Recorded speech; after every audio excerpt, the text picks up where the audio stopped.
America నుండి ఇండియాకి డబ్బులు పంపాలంటే ఇప్పటికీ ఆ పాత పద్ధతులేనా? అందుకే వచ్చేసింది మై పర్సు. Download now.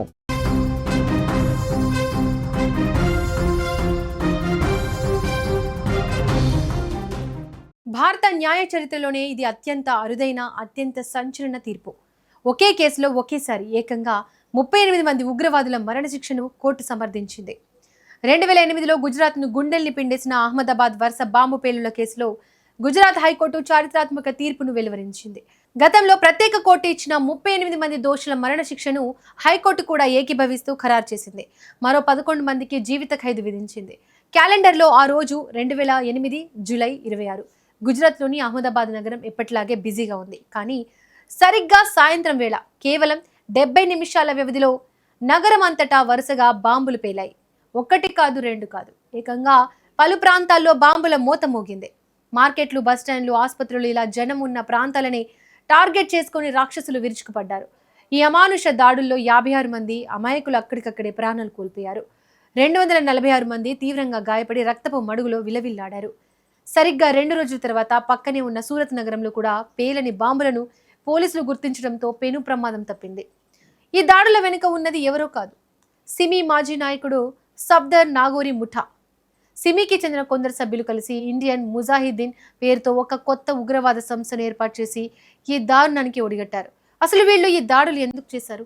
దర్యాప్తులో తేలిన భయంకరమైన నిజం ఏంటంటే 2002లో జరిగిన గోద్రా అనంతర అల్లర్లకు ప్రతీకారంగానే ఈ దాడులు చేసినట్లు ఉగ్రవాదులు పంపిన ఈమెయిళ్లలో తేలింది. ఈ ఘోరంపై గుజరాత్ పోలీసులు వేట ప్రారంభించారు. వేర్వేరు ప్రాంతాల్లో నమోదైన 35 కేసులను కలిపి ఒకే భారీ విచారణగా మార్చారు. దర్యాప్తుల్లో 100 మందికి పైగా నిందితులను గుర్తించగా అందులో 78 మందిపై పక్కా ఆధారాలతో విచారణ జరిపారు. ఈ కేసుకు సంబంధించిన విచారణ దాదాపు 10 ఏళ్లకు పైగా సాగింది.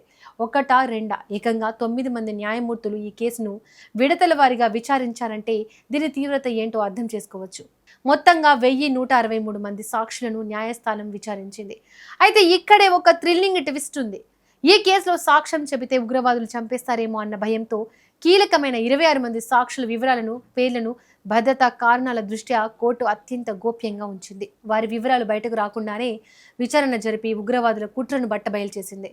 సుదీర్ఘ విచారణ తర్వాత 2022 ఫిబ్రవరిలో ప్రత్యేక కోర్టు 49 మందిని దోషులుగా తేల్చి అందులో 38 మందికి మరణశిక్ష విధించింది.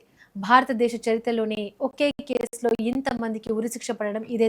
అయితే ఈ తీర్పును సవాల్ చేస్తూ హైకోర్టును ఆశ్రయించగా తాజాగా గుజరాత్ హైకోర్టు కూడా ఆ 38 మంది ఉగ్రవాదుల మరణశిక్షను సమర్థిస్తూ ఖరారు చేసింది.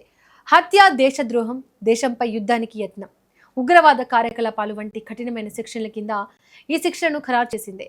అంతేకాదు హైకోర్టు కేవలం శిక్షలతోనే ఆగలేదు.